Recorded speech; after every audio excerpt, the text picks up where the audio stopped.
Good day, everybody. This is Elizabeth Moselle, and I hope you are having a wonderful day. So, today I want to talk about this virtual rapper.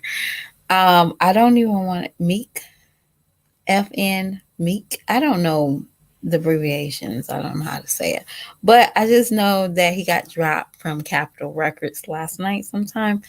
And I wanted to talk about was this just to see how the public's going to take it? And if there was a black person behind the virtual guy, that I'm assuming it doesn't matter who's behind it per se. I really don't matter who's on the team, long as it's like producing like the graphics that keeps people entertained, I'm assuming. But does it really matter at the end of the day who is responsible for the aftermath of this rapper getting a contract with Capitol Records? Or am I just not woke enough to understand why is this whole thing racist? Now, I do know basic logic and the basic information. People are upset that, there's a white team behind this rapper. And he did drop a couple of N bombs that kind of made people kind of uneasy. But will you feel better if the black person done it? I'm trying to understand it.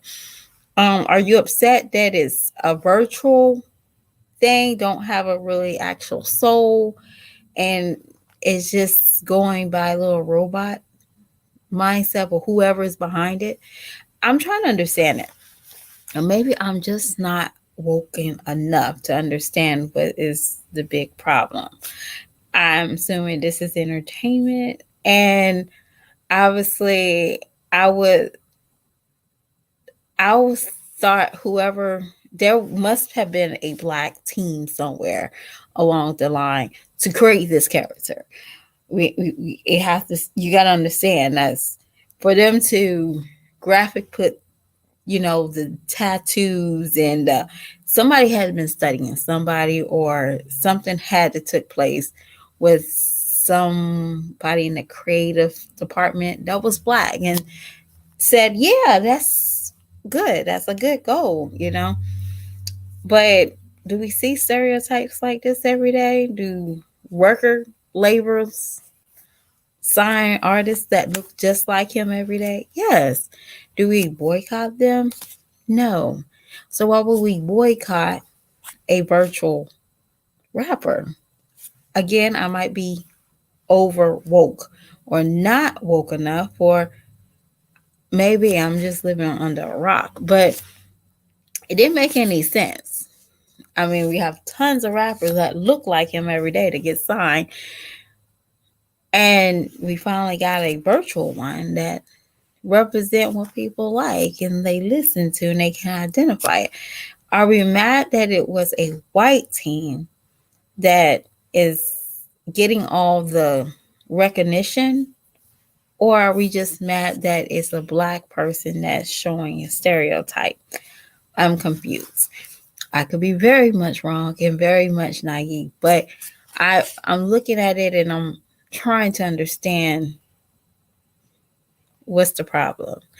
They're supposed to represent, hood and ghetto and I mean the character don't look like he can go to a banking job at the end of the day either. Um, so I'm trying to figure out who do we blame? We blame the Capitol Records? Do we blame the artists? Do we blame the voice behind the virtual rapper? Who do we who do we blame? I'm trying to understand that. I'm trying to really understand that rapper whole thing. I thought it was kind of funny because it might stop a lot of nonsense rapping that goes and take place in the real life. I'm like, okay, that was easy peasy. That was a good idea. And that's personally me. I thought that's what their agenda was. That's just me. I thought that's their agenda was to stop, outrageous music. I must say, I'm very disappointed in Beyonce because I'm not a big fan of Beyonce's new album. And could this possibly be another alternative to stop, you know, over over hyper music? Could this possibly stop it? I don't know. I don't know if this is a way of society's telling us that our music is a joke and it's not going to go nowhere now. And then I had to sit back and said, you know what? They've been trying to dabble with this virtual music thing for a very long time. Now, if y'all remember, they did have a virtual concert for that game, Fortnite. I think Travis Scott had done it. And I think they actually did like another virtual concert with Kid Cutter with McDonald's. So maybe this is might be a new avenue that they was trying to get off the ground because they've been dabbling with virtual music for a very long time. But let's try to get it more popular. But I feel like it's a little bit more. I think we're upset at the wrong thing. Are we upset at? We're just upset at the wrong thing. I don't even think it should have got dropped. I think it should have been a big old last 20 years from now and say, "Hi, you remember?" It can be very weird, Mary. It is very weird, and but if you never watch, that's how everything is going. Everything is starting to become virtual. And y'all seen that little, there's a commercial, and I do see it on YouTube. This lady is at the house and she has this little white owl thing. And she said, "Oh, me and this thing, it exercises with me. It tells me when it's time for tea." So, and blue and that show called Black Mirror, it talked about this little personal assistance that this girl could not run away from because it was connected to her. She didn't know how to survive. And the virtual music, they talked about virtual music with on one of the episodes, like, or virtual entertainment. Like people will do everyday life, but their entertainment will definitely be virtual. But it's scary. I feel like watching some shows like I love Death and Robot and definitely Black Mirror. It kind of scared me a little bit because it might be really, it's coming soon to us. Like we're gonna see it. But that virtual, I knew that the virtual artist, it scared me a little bit. It really truly scared me because I'm like, hold up. And then I looked at it, I was like, who knew how to orchestrate this rapper to be who he was? Hold on just one moment, okay, y'all? Hold on.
Hello, I'm sorry about that, y'all. I am, but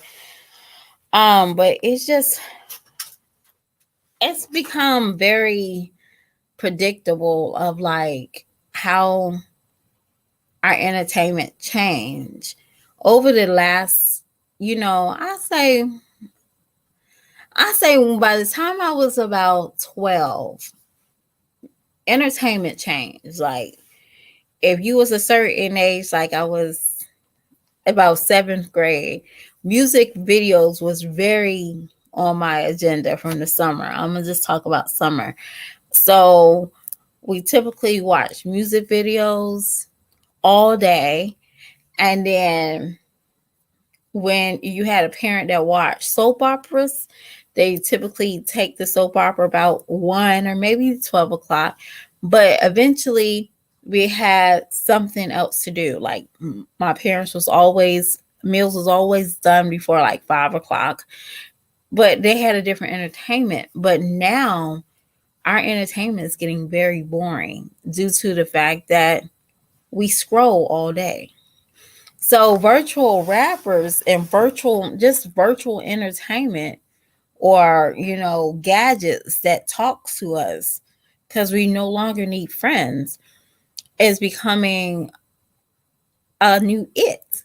I'm starting to see, okay, now I can see us doing more virtual pets, and you know, I wouldn't be surprised if we have virtual partners. We don't even need a real life partner. I mean, I know some of us probably will, but that virtual rapper, I think it opened doors for other avenues to start taking place. Like, if you think about it, it's as silly for, it to have an outrage of it's racist versus now it's very interesting. I wouldn't mind seeing a boy band in a virtual world, or the virtual side. Like, can you imagine a concert? Like, literally, you can have a concert in your house, or you can have it whatever gadget you need.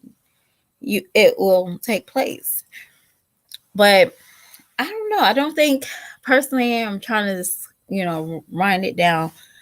I personally don't see the fact that it was racist. I just think that it was just trying to push their buttons. Like, you're trying to find a way to push people's buttons, or make it seem like, oh, that's creepy. Or they were just trying to figure out how people are going to um, react to this new wave of music.